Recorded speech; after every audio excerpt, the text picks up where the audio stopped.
Bem-vindos ao canal Sejam Santos, onde vamos explorar a vida e as obras dos santos mais inspiradores da história da Igreja Católica.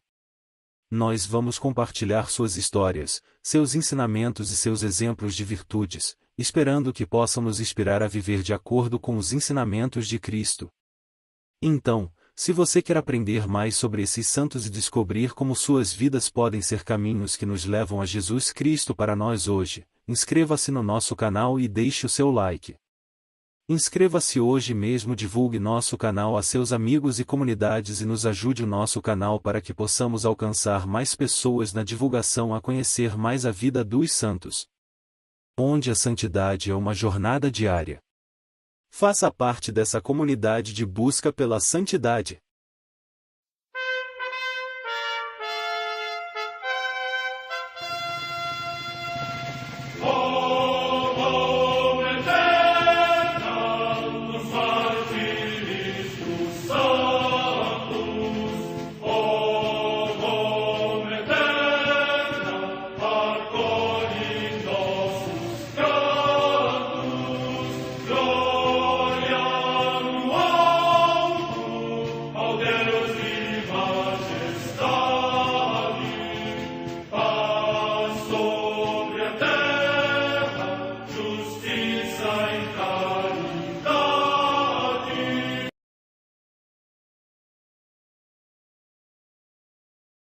Ler a vida dos santos desperta em nós o desejo de seguir a Cristo.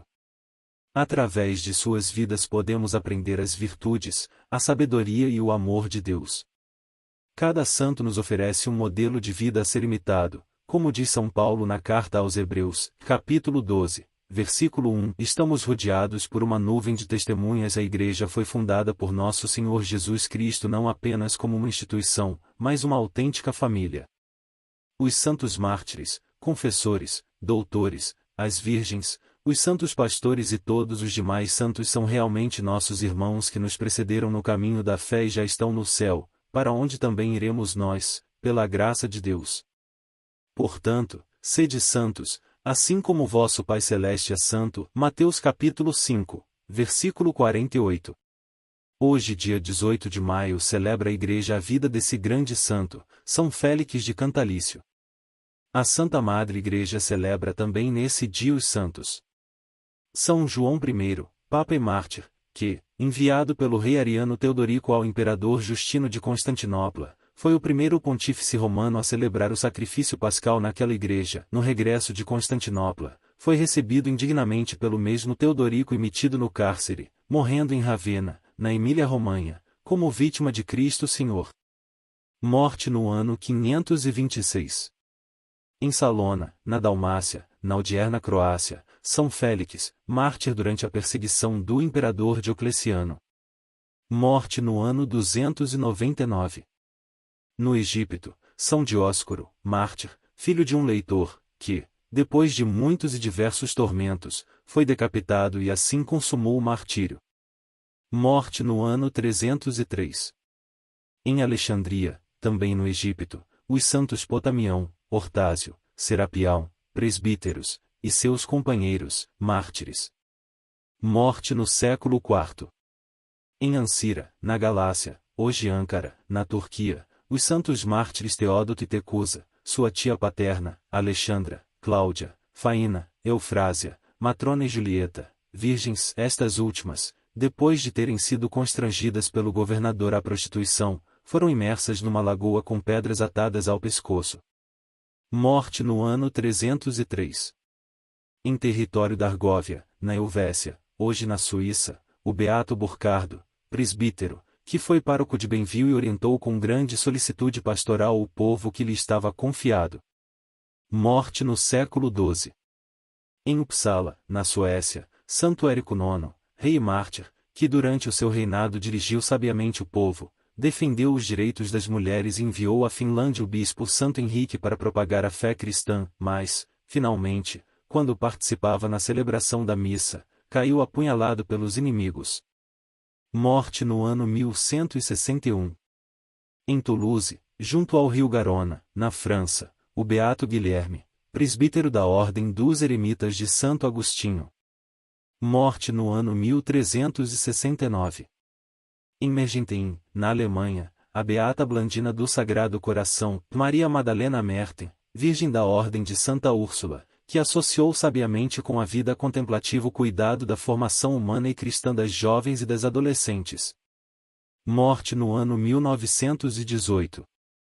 No campo de concentração de Dachau, perto de Munique, cidade da Baviera, na Alemanha, o beato Stanislau Kubista, presbítero e mártir, que, em tempo da guerra, intoxicado nas câmaras de gás mortífero, morreu por Cristo. Morte no ano 1942.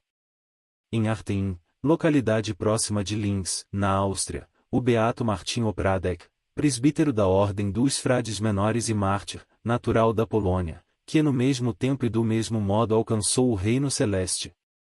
Morte no ano 1942.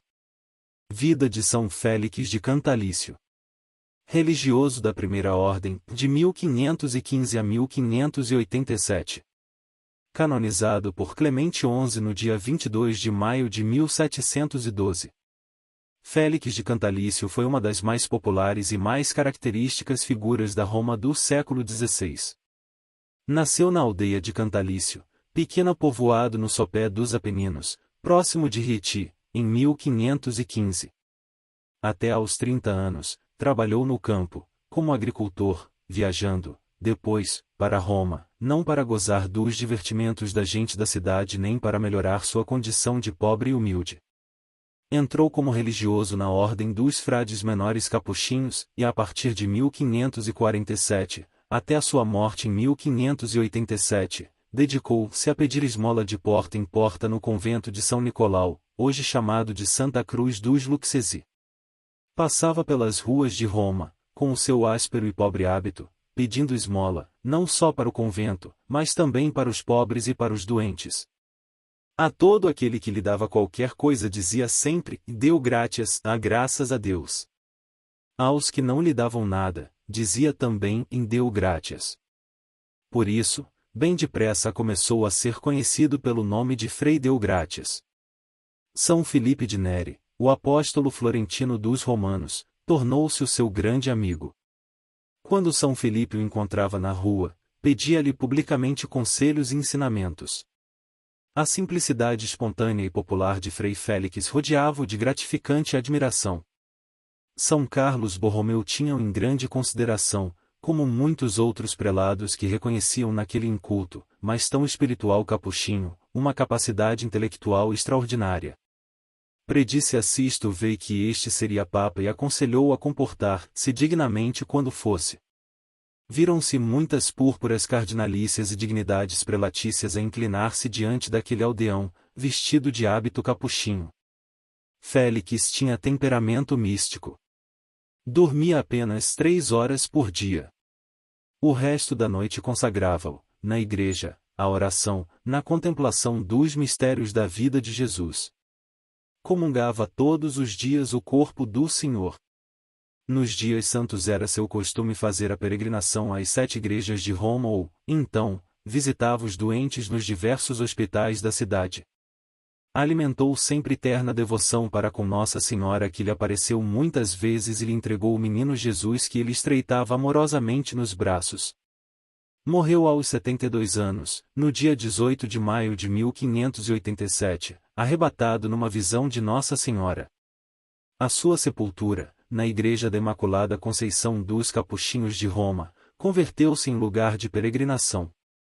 Foi canonizado por Clemente XI, a 22 de maio de 1712. São Félix de Cantalício. Rogai por nós.